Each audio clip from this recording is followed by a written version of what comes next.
کہ اللہ تعالیٰ نے تو مومنوں کی صفت فرمائے والکاظمین الغیظ، کہ وہ تو غصے کو پینے والے ہیں، والعافین عن الناس، وہ تو لوگوں کو معاف کرنے والے ہیں۔ اگر آپ باہر لوگوں کو معاف کرتے ہیں تو گھر میں ظلم کیوں ڈھاتے ہیں؟ یہ آپ کے چھوٹے چھوٹے پیارے پیارے بچے، کیا ان کو معاف کرنے کا حق شریعت نے نہیں دیا؟ اگر ان سے کوئی غلطی ہو گئی تادیبی کارروائی کریں۔ آج کل باپ بیٹے کو مار رہا ہے، بیوی کو مار رہا ہے، استاد شاگرد کو مار رہا ہے، وہ اللہ اور رسول کی رضا کے لیے نہیں مار رہا، وہ اس کی اصلاح کے لیے نہیں مار رہا، بلکہ اپنے انتقام، جو اندر انتقام کی آگ جل رہی ہے، جو غصہ اس کو آیا ہے، اس غصے کی آگ کو ٹھنڈا کرنے کے لیے مار رہا ہے۔ اور جب تک غصہ اس کا ٹھنڈا نہیں ہوتا یہ مارتا ہے، اس طرح مارتا ہے کہ ان کے نازک اعضاء کو زخمی کر دیتا ہے، نیلے نشان پڑ جاتے ہیں،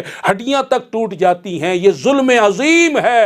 اسلام نے، شریعت نے، دین نے، اللہ اور رسول نے یہ حق باپ کو نہیں دیا، شوہر کو نہیں دیا، استاد کو نہیں دیا کہ وہ ظلماً اس قدر مارے کہ اس کی ہڈیاں توڑ دے، اس کے بدن پر نیلے نشان ڈال دے، اس کو ڈنڈے سے پکڑ کر اس طرح مارے کہ زخمی کر دے، اس کو اذیت پہنچائے۔ بلکہ مارنے کے اصول اور قانون بھی شریعت نے بیان کیے ہیں کہ کس حد تک مارا جا سکتا ہے، بیوی کو، شوہر بیوی کو، باپ بچوں کو، استاد شاگرد کو۔ یہ اسلام نے یہ بھی قانون بنا، یہ ہرگز نہیں، بلکہ سرکار صلی اللہ علیہ وسلم نے تو منع فرمایا کہ کسی کے چہرے پر مت مارو، سینے پر مت مارو، نازک اعضاء پر مت مارو۔ اور آج پہلا وار تو چہرے پر ہی ہوتا، سیدھا چہرے پر جا کے تھپڑ لگتا ہے، پہلا وار ہی چہرہ بنتا ہے۔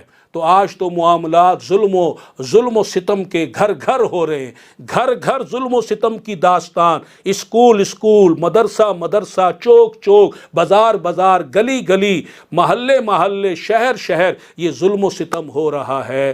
اور آج اسی کا خمیازہ ہم بھگت رہے ہیں۔ ہم نے اللہ تعالیٰ کی زمین کو ظلم و ستم سے بھر دیا۔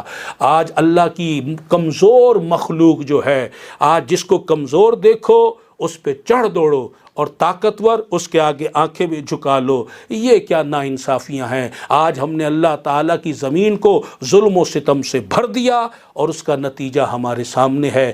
گھر میں بھی بے سکونی ہے، اور آج باہر بھی بے سکونی ہے، فساد کا دورہ ہے۔ نہ کوئی عدل و انصاف گھر میں نظر آ رہا، نہ باہر نظر آ رہا۔ پیار محبت کا ماحول ختم ہو گیا، لالچ ہے، حرص ہے، ہوس ہے۔ آج اللہ تعالیٰ کی رضا پانے کے لیے، خوشنودی پانے کے لیے آج عفو و درگزر کی سنت پر عمل نہیں ہو رہا۔